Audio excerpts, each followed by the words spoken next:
Kita awali informasi malam ini dari pabrik sepatu dan tas di Kalijambe, Sragen, Jawa Tengah yang ludes terbakar. Petugas kesulitan memadamkan api karena terdapat bahan yang mudah terbakar, yakni busa plastik dan oli mesin pabrik. Kebakaran pabrik sepatu dan tas terjadi sejak pukul 4 sore tadi. 10 unit mobil damkar dikerahkan untuk memadamkan api. Namun, api sulit dipadamkan karena material yang mudah terbakar, mulai dari pembungkus sepatu, busa plastik, hingga oli mesin pabrik.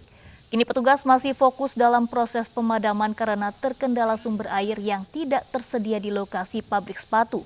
Polisi akan menyelidiki sumber air yang membakar pabrik sepatu dan tas yang baru beroperasi selama 6 bulan tersebut. Kebetulan di lokasi pabrik sendiri belum ada sumber air maupun hidran untuk alat proteksi kebakaran. Itu tadi untuk suplai air kita dibantu dari PT Rakabu, produsen mebel, kayu mebel, ada di sebelah selatan pabrik ini, dan juga dari hidran PDAM yang ada di Gemolong. Sebuah bangunan rumah toko berlantai 3 di Gambir, Jakarta Pusat terbakar pagi tadi. Petugas mengevakuasi 2 ekor anjing yang terjebak di lantai atas serta barang berharga milik ruko.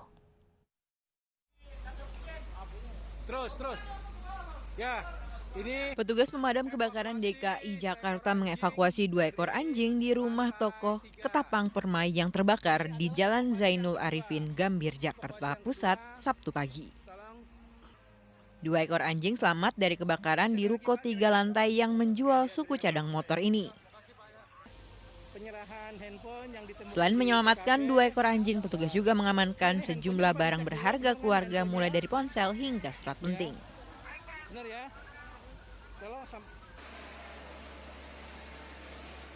12 unit mobil pemadam kebakaran dikerahkan dan butuh waktu lebih dari 2 jam untuk memadamkan api. Diduga api berasal dari arus pendek listrik di salah satu lantai rumah toko ini. Dari Jakarta, tim liputan iNews melaporkan. Sebuah kandang ayam yang berada di tengah areal persawahan warga di Grobogan terbakar. Dalam peristiwa ini, puluhan ribu ekor ayam yang berada di dalam kandang hangus terpanggang.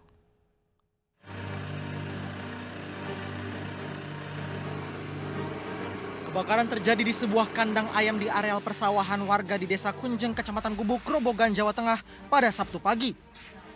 Kandang berisi puluhan ribu ekor ayam yang baru berusia 12 hari hangus terbakar. Sementara itu 5 pekerja yang tengah tertidur dan menjaga kandang ayam memilih menyelamatkan diri.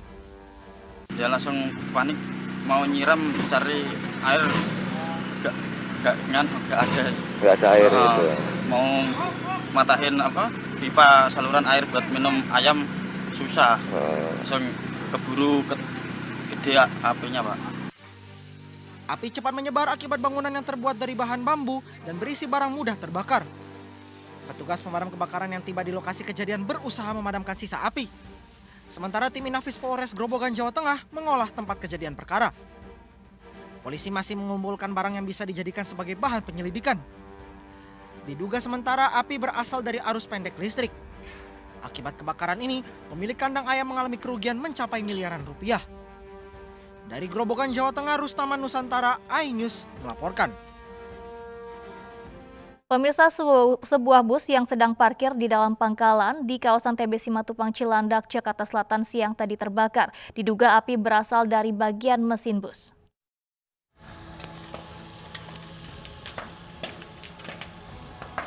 Bus yang sedang terparkir dan siap membawa penumpang tujuan Madura, Jawa Timur terbakar di dalam pulbus kawasan TB Simatupang, Cilandak, Jakarta Selatan pada Sabtu siang. Kobaran api dengan cepat membakar seluruh badan bus dan sisi samping bus lain yang berada di samping bus yang terbakar. 5 mobil pemadam kebakaran diterjunkan ke lokasi kejadian untuk memadamkan api. Penyebabnya sendiri secara pasti kurang tahu, namun diperkirakan dari konsleting, dari konsleting. Jadi mungkin perkabelan atau pengapian bis itu yang kurang sempurna sehingga menimbulkan api. Meski berlangsung di dalam pulbus, kejadian ini tidak mengganggu operasional keberangkatan penumpang ke berbagai kota lain. Dari Jakarta, Helmi Sajangbati, iNews melaporkan. Kebakaran belasan rumah warga di Kalisunter, Kelapa Gading, Jakarta Utara pada Sabtu pagi membuat warga terdampak terpaksa mengungsi.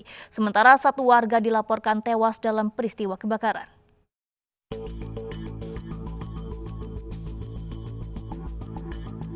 Hingga Sabtu malam, sejumlah warga masih menempati posko pengungsian yang berlokasi di rumah pompa milik Dinas Sumber Daya Air Jakarta Utara.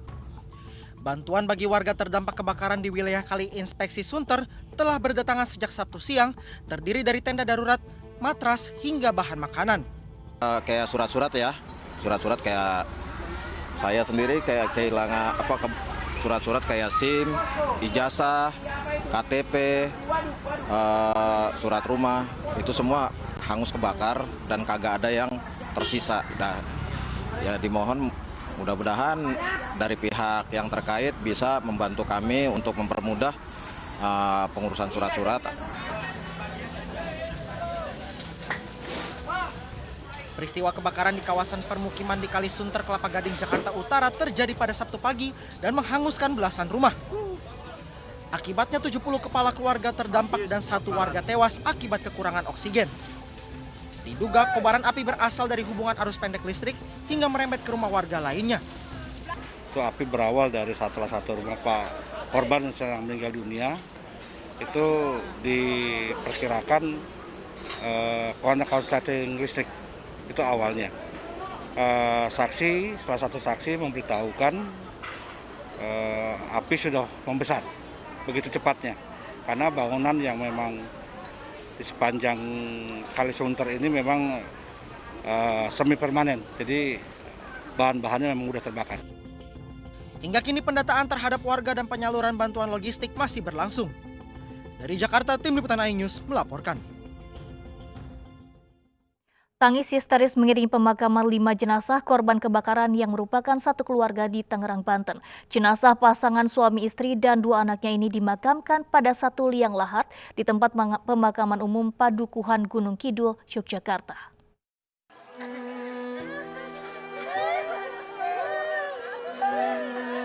Isak tangis mengiringi pemakaman 5 jenazah korban kebakaran di Tangerang, Banten yang merupakan satu keluarga.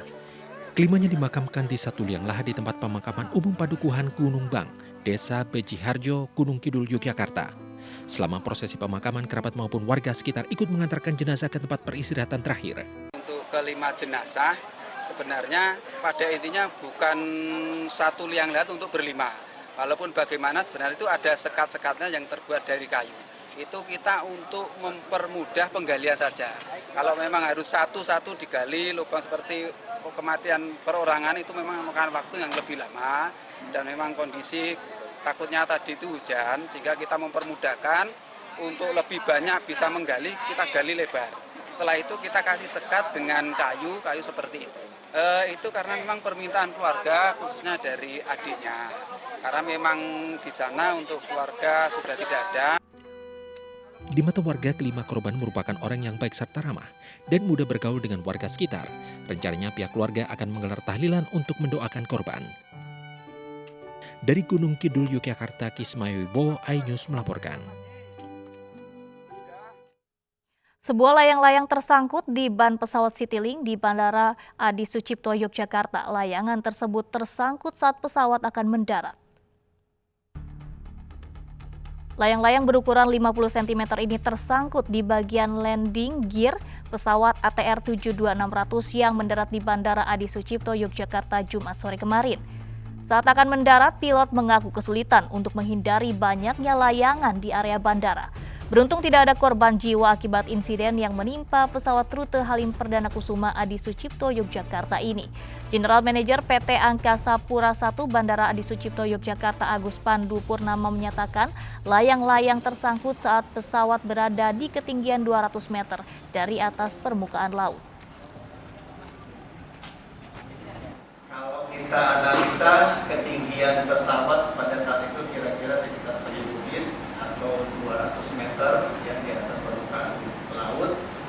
Kemudian pada saat mendarat tidak terasa sebetulnya oleh pilot. Namun setelah post flight ya dilakukan pengecekan pesawat pada saat setelah landing terdapat layang-layang dan benangnya Kanan ya. Ya, roda sebelah kanan pesawat Citylink UZ1107.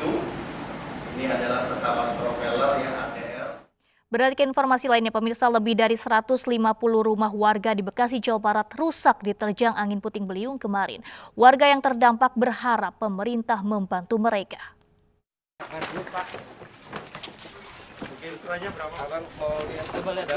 Wakil Wali Kota Bekasi Tri Adianto Cahyono memantau permukiman perkampungan Rawasilem, Kelurahan Kaliabang Tengah, Bekasi Utara yang terdampak terjangan angin puting beliung kemarin. Kedatangannya disambut warga yang menjadi korban angin puting beliung. Tri Adianto mengatakan, pasca kejadian pemerintah Kota Bekasi langsung bergerak menangani para korban. Sementara baru tercatat adalah 159 rumah, di mana 50-nya ada dalam kondisi 70-nya dalam kondisi parah, kemudian yang 50 dalam kondisi sedang dan sekitar 30-an 5 itu dalam kondisi ringan. Nah, itulah nanti kemudian terinventarisasi, kemudian nanti kita akan ajukan ya untuk dilakukan penggunaan dana tak terduga dan dana cadangan yang kita miliki untuk kita lakukan segera mungkin untuk melakukan perbaikan yang ada. Ratusan rumah di Kampung Rawasilem rusak karena terjangan angin puting beliung kemarin. Sabtu siang, warga berupaya sebisa mungkin memperbaiki rumah mereka. Umumnya kerusakan terjadi di bagian atap rumah. Sementara warga yang kehilangan tempat tinggal untuk sementara tinggal di tempat pengungsian yang didirikan BNPB. Jumat siang angin puting beliung menerjang rumah warga. Kuatnya terjangan angin membuat atap rumah warga terbang. Selain merusak rumah, angin puting beliung juga merusak lapak pedagang yang sedang berjualan. Dari Bekasi, Jawa Barat, Rahmat Hidayat, iNews melaporkan.